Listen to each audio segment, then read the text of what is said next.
नेपाल नगरी।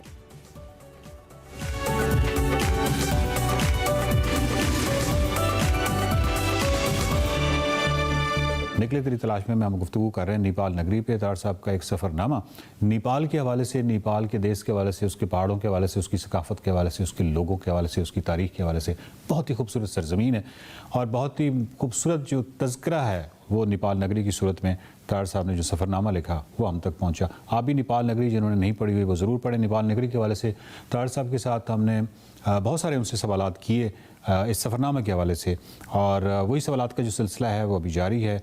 पिछले जो किस्त थी उसमें हमने K2 के हवाले से एक बात की थी कि पाकिस्तान की शनाख्त के हवाले से, पाकिस्तान की में जो शनाख्त का बहरान है, बेसिकली उस मौजू पे बात हुई थी और फिर माउंट एवरेस्ट पे बात हुई थी कि एडमंड हिलरी ने पहले सर किया या एक शर्पा ने किया, जो कि एक मुतनाज़ा मौजू है। पहाड़ों की जो कोपैमाओं की दुनिया है उसमें बहुत ज़्यादा डिबेट रहती है और इसी कोपैमाई को और इसी नेपाल को और इसी नेपाल के जो पहाड़ हैं उन्हीं को उसी मौजू बनाते हुए नेपाल नगरी को सामने रखते हुए तार साहब से सवालात जो है उनका सिलसिला जारी रखते हैं। तार साहब, अभी हाल ही में आपको बिल्कुल मालूम होगा कि निर्मा पुरजा जो हैं वो एक माउंटेनियर आते हैं। अच्छा, इसका अगर पस मंज़र भी हम अगर नाज़रीन को थोड़ा सा बता दें कि जो मैसनर है उसने 14 चोटियाँ जो हैं वो 16 साल में सर की, दुनिया का सबसे अजीम कोपैमा, और लेकिन उन्होंने अल्पाइन स्टाइल में की, उन्होंने बग़ैर ऑक्सीजन की और बिलाशुबा कहा जा सकता है कि दुनिया का अजीम तरीन कोपैमा है मैसनर जो है। अच्छा, अभी हाल में जो निर्मा पुरजा आए हैं नेपाल के, उन्होंने 6 महीने के अंदर ही सारी कर ली और इसके अंदर भी उनके अजीबो-गरीब रिकॉर्ड्स हैं। यानी 3 चोटियाँ तो उन्होंने नेपाल के अंदर 48 घंटों में सर की और पाकिस्तान के अंदर जो पाकिस्तान के 5 8,000ers हैं उनको 23 दिनों में सर किया। तो बहुत कमाल रिकॉर्ड्स, लेकिन इस में भी कोई शक नहीं कि उन्होंने तमाम 8,000ers में जो डेथ जोन आता है वहाँ पे उन्होंने ऑक्सीजन इस्तेमाल की। तो इस हवाले से बहुत सारी बातें हैं जो कि निर्मा पुरजा के हवाले से की जाती है इसमें, लेकिन उसके कारनामे पे कोई दो राय नहीं है। तो तार साहब, आप निर्मा पुरजा के हवाले से क्या, आप यकीनन आपने देखा होगा, वो एक नेटफ्लिक्स पे भी बड़ी खूबसूरत एक डॉक्यूमेंट्री है, और तो निर्मा पुरजा के बारे में ये जो नौजवान कोपैमा उनके बारे में आपका क्या ख्याल है? कुछ चीज़ें होती हैं, मतलब लेटेस्ट जो टेक्नोलॉजी है, बाकी सारा ट्रांसपोर्ट के मीन्स हैं, जो इक्विपमेंट है वगैरह वगैरह, कि ये अब माउंटेनिंग नहीं रही। वो पूजा साहब जो भी हैं उन्होंने जो कुछ किया है, डेफिनेटली उनमें वो हिम्मत है, सारा कुछ है। मैंने उनके बारे में एक फ़िल्म भी देखी जिसमें उनका जो एटीट्यूड था ना बंदे का, वो माउंटेन्स के लिए कोई रिस्पेक्टफुल एटीट्यूड नहीं था। ही जस्ट सेड कि अच्छा ये है तो मैं आई डू इट, मैं ये कर दूंगा, मैं वो कर दूंगा। वेर यू नो कि भाई एवरेस्ट पे जाते हुए अब किस तरह वो सारे लोकल शर्पास बैठ के चावल वगैरह फेंक के दुआ करते हैं कि भाई हम वहाँ पे पहुँच जाए। तो एक वो इंसोलेंस जो है, वो इंसोलेंस आती है हमेशा एक मैकेनिकल आदमी में, जिसको टेक्निकली जो बहुत एडवांस हो, जिसको पता हो कि मैंने ये कैलकुलेट किया और मैंने कर लेना। There is no thrill, there is no adventure, उसकी पर्सनल कोई ब्रेवरी नहीं है। वो एक जगह से नीचे उतरता था, आगे हेलीकॉप्टर खड़े हुए हैं, कुछ 6 स्पॉन्सर्स हैं इंटरनेशनल, उन्होंने पहले तैयार किए हुए हैं, पोर्टर्स किए हुए हैं, सामान किया हुआ है, वहाँ से फ्लाई किया वहाँ। इट इज़ सो मैकेनिकल कि मेरे जैसा आदमी ठीक है, मतलब उसने कर लिए, मतलब आप जाके कल हेलीकॉप्टर के साथ उतर आए 5-6 माउंटेन्स पे, आप किसी और तरीके से चले जाएं, दैट्स नॉट क्लाइंबिंग। मैं उसको अप्रिशिएट नहीं करता। अप्रिशिएट तो हरमन बॉल है ना कि भाई अकेला वो जा रहा है और वो जो इक्विपमेंट गया वो हम वो बूट जो है वो देखें तो हमें हंसी आती है, या वो आपसे, और वो अकेला जा रहा है नांगा पर्वत की तरफ। That is basically the man against the mountain, man against the nature, और मैन जो है respecting that nature, that height, और उसमें ह्यूमिलिटी होती है। माउंटेनियर जो होते हैं जितने भी होते हैं उनमें ह्यूमिलिटी बहुत होती है, जो भी हमारा कर, क्योंकि दे रियलाइज़ कि हमारी वर्थ नहीं है, ये जो कुछ इर्द गिर्द है इसने हमेशा रहना है। K2 सामने खड़ा है, दर्जनों आए और चले गए, K2 स्टिल देयर।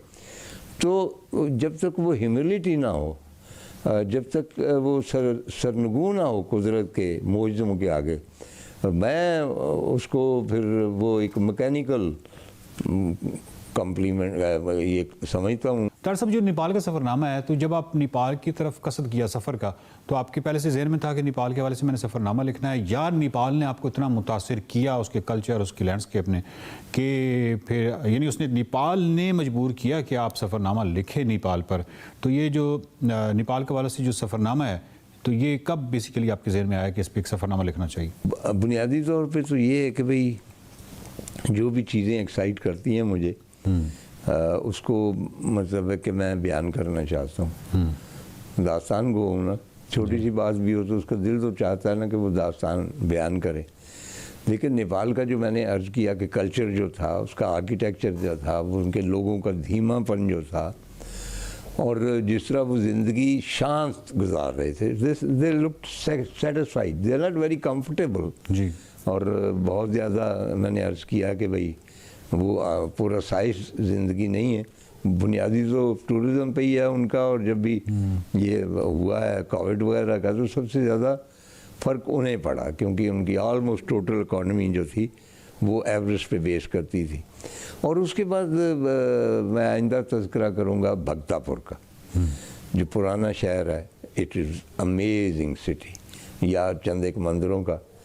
तो ये तो देखे ना, हम तो कोई एक मंज़र देख लें, वो हमारे दिल पे असर कर जाए तो हम पूरी किताब लिख देते हैं। ये तो फिर पूरी एक सिविलाइजेशन थी, और वो भी पहाड़ों की, और वो भी दुनिया की बुलंद तरीन चोटी की। जी बिल्कुल। तो डॉक्टर साहब, ये बताइए कि ये जो दो मुल्कों की मिसाल लेते हैं, एक पाकिस्तान है, एक नेपाल है।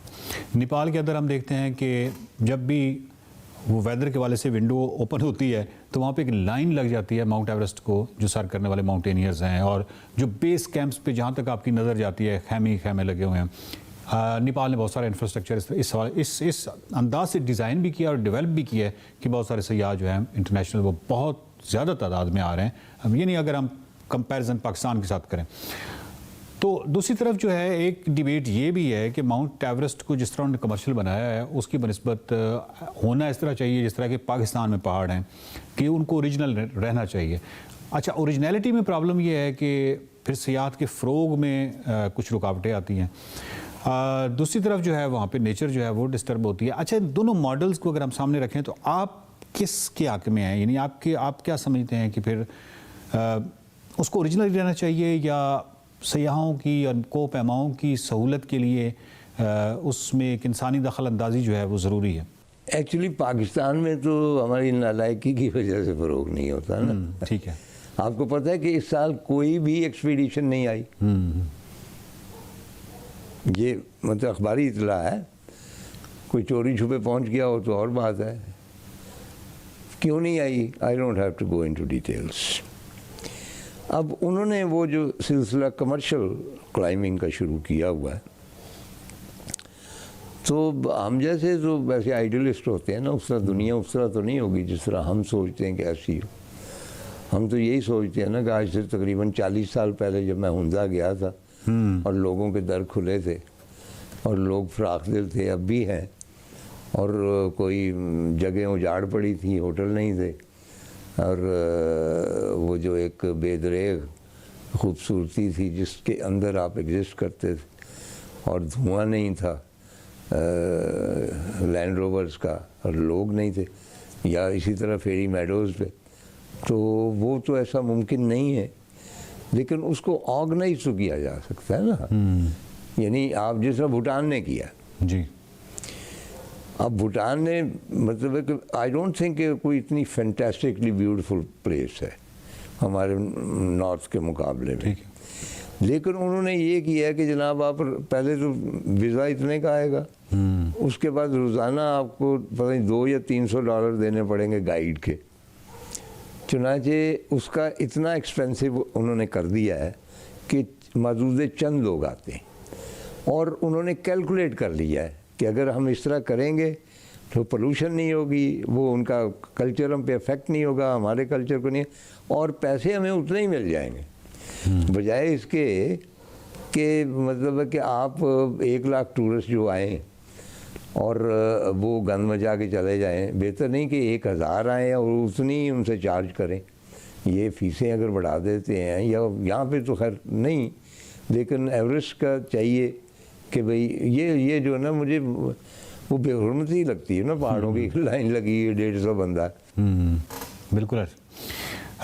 नाजरीन, बात यह है कि नेपाल नगरी के हवाले से हमारी तार साहब के साथ एक तफसीली गुफ्तगू हो रही है और उसमें बहुत सारे मौज़ूआत जो हैं वो हमने उनसे डिस्कस किए थे। गाइड्स के हवाले से हमने बात की थी गुज़श्ता एक साथ में कि जो इंटरनेशनल जो गाइड्स होते हैं, तो ये इनकी जो कौमियत है ये मुख्तलिफ हो सकती है, लेकिन इनकी खसलत जो है वो बैनुल अक़वामी होती है। इस पर तार साहब ने बड़े डिटेल से बात की थी। मुमताज़ मुफ्ती साहब के हवाले से एक वाक़या उन्होंने क्योंकि इसमें दर्ज किया है, तो वो पूरी एक किस्त जो है हमने मुमताज़ मुफ्ती साहब पे बात करते रहे। इसी तरह जो K2 के हवाले से बड़ी तफसीली बात हुई। पाकिस्तान की में जो शनाख्त का बहरान है, एक पाकिस्तानी के हवाले से मैं कह रहा हूँ कि एक पाकिस्तानी को जो शनाख्त का बहरान दरपेश है, उस पर बहुत ही तफसीली और बड़ी कमाल गुफ्तगू हुई थी तार साहब के साथ गुज़श्ता एक साथ में ही। और एवरेस्ट के हवाले से हमने ये भी डिस्कस किया था कि एडमंड हैलोरी ने पहले सर किया था, जब वो शर्पा जो थे वो दुनिया का वो पहला इंसान था जो दुनिया की बुलंद तरीन चोटी की समिट पे पहुंचा था 1952 में। इस हवाले से भी बात हुई। निर्मा पुरजा के हवाले से तार साहब जो है वो एक राय रखते हैं जो कि दुनिया का एक ऐसा माउंटेनियर है जिसने 6 महीनों के अंदर दुनिया की बुलंद तरीन यानी 14 की 14 चोटियाँ सर की।